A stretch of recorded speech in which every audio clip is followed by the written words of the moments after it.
Now, there were huge protests in Israel over the weekend. Easily 500,000 people, if not more, turned out onto the streets of Tel Aviv to protest at Benjamin Netanyahu's government's decision to continue the war in Gaza. Dr. Shany Mor joins me, former foreign policy director at the Israeli National Security Council, currently a senior research fellow at the British Israel Communications and Research Centre. Good afternoon to you. Good afternoon to you. Your reading of these latest protests and the scale of them, I mean, even before October the 7th, the streets of Tel Aviv seemed to be constantly full of protest, didn't they, in terms of corruption then? But this war is exhausting everybody, isn't it? Yes, the war is exhausting everybody. The hostage crisis is exhausting everybody. And I think the protests themselves, the ones we saw yesterday, really are an expression of three imperfectly overlapping impulses. One is just the sheer horror that Israelis feel about the hostage situation.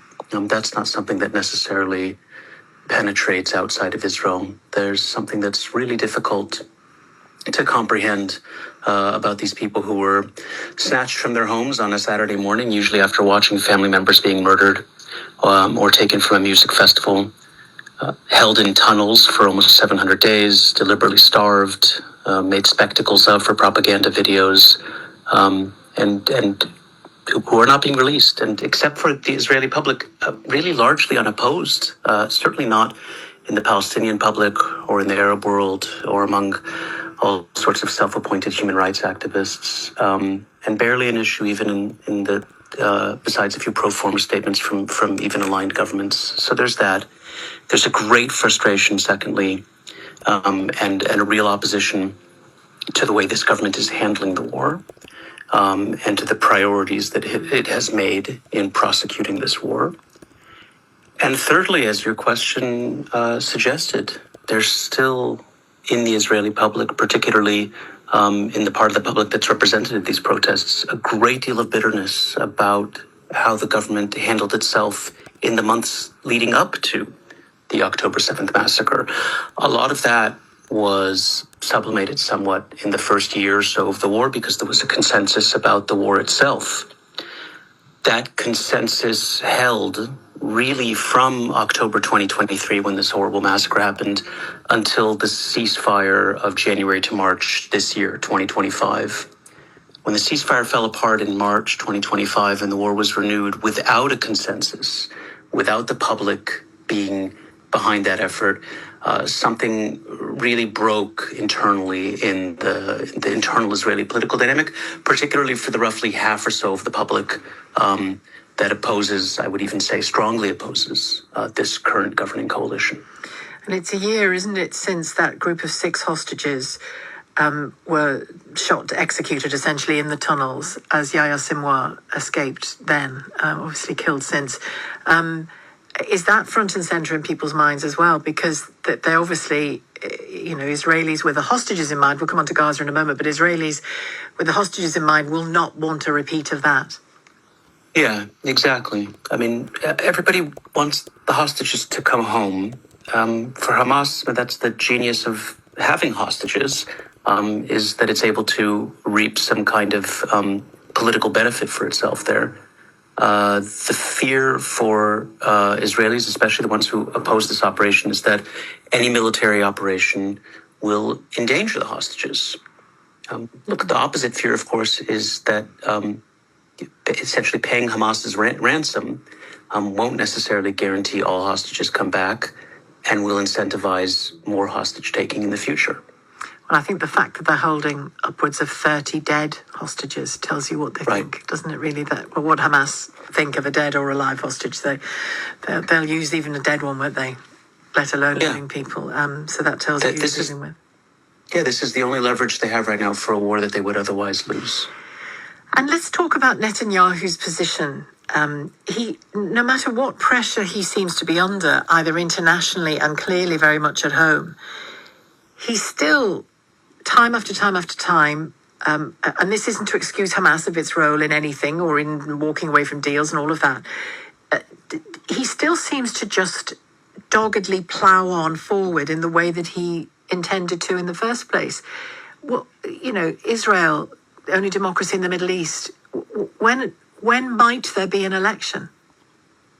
An election is scheduled for October of 2026. It's a bit astonishing that a government that has on its watch such a monumental failure as this one did on October 7th would actually make it all the way to the end of its term. The governing majority in this Knesset, although they had a 64 to 56 seat majority in parliament, they actually won on a majority of only 30,000 votes, really the slimmest of majorities. Government without a consensus that in the 9 months leading up to the war was pursuing a deeply divisive policy. I mean, all this is part of the anger that we're seeing now.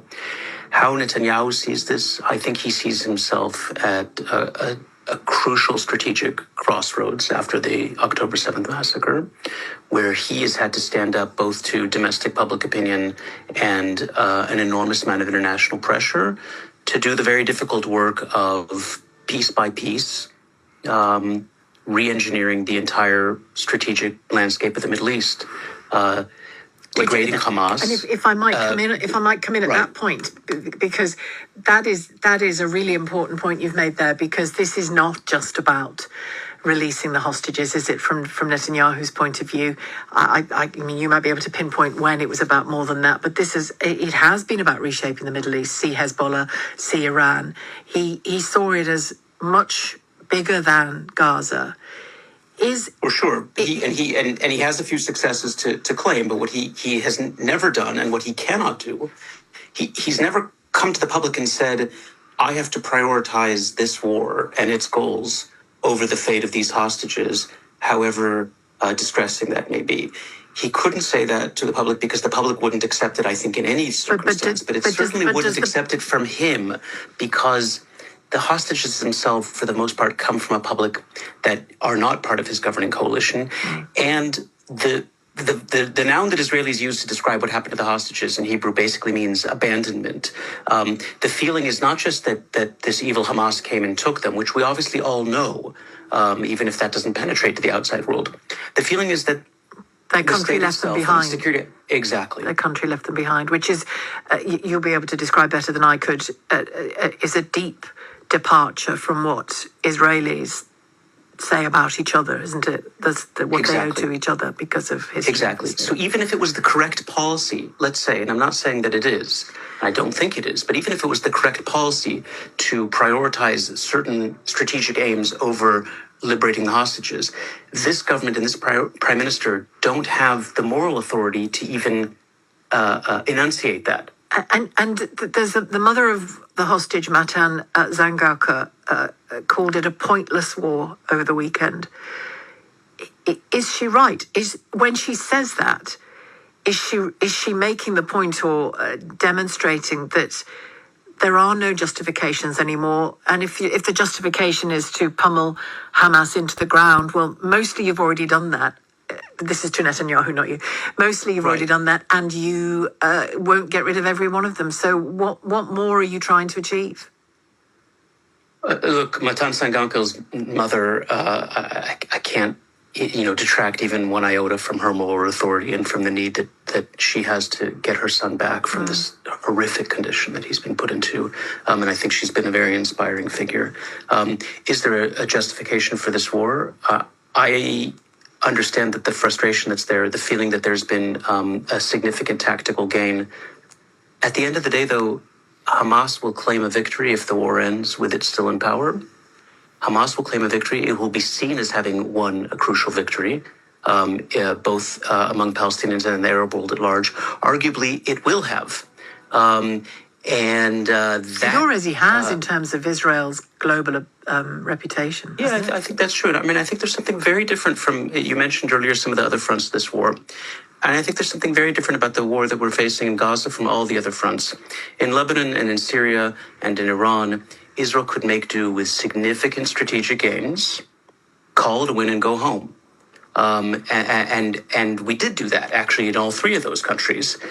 The situation with what Hamas tried to do on October 7th, essentially flood over the border and murder and occasionally torture and rape and abduct every single Israeli it could find. The only places where it stopped, or where the force of arms stopped it, is to essentially make life here unlivable in the long term, which is obviously their goal. To just make do with some kind of tactical gain, to say they've been degraded, even to say, well, they can't pull off another October 7th, I think that misses the point. Isn't sufficient. Right. But the physical manifestation of that, in part at least, is the hostages being home, isn't it? Yeah. It's a real dilemma. Yeah. I don't... A lose-lose in a sense for everybody. Just a word before you go on this letter that our own Prime Minister has received from leading politicians in Northern Ireland, Scotland and Wales, calling for him to recall our Parliament to exert pressure on Israel to end the war in Gaza, to cease all arms sales to Israel. How much do moments like that in our news cycle here in the UK even feature in Israel? Do they feature? I don't think they'll have any effect on the decisions. I mean, the hostage crisis is a real dilemma for the Israeli political system. But nobody here in the right mind wants to hand Hamas a victory. If somebody wants to end the war, and end the war now, they need to be doing everything they can to get Hamas to release the hostages and to surrender its arms. That will end the war. There's been no pressure for that. Not from any of these self-appointed humanitarians, and not from within countries in Western Europe and North America that are allied, for example, with the two states that harbor Hamas leaders, Turkey and Qatar. That's the way to end the war. That's the way to end the humanitarian crisis. Very good to talk to you, Dr. Shany Mor.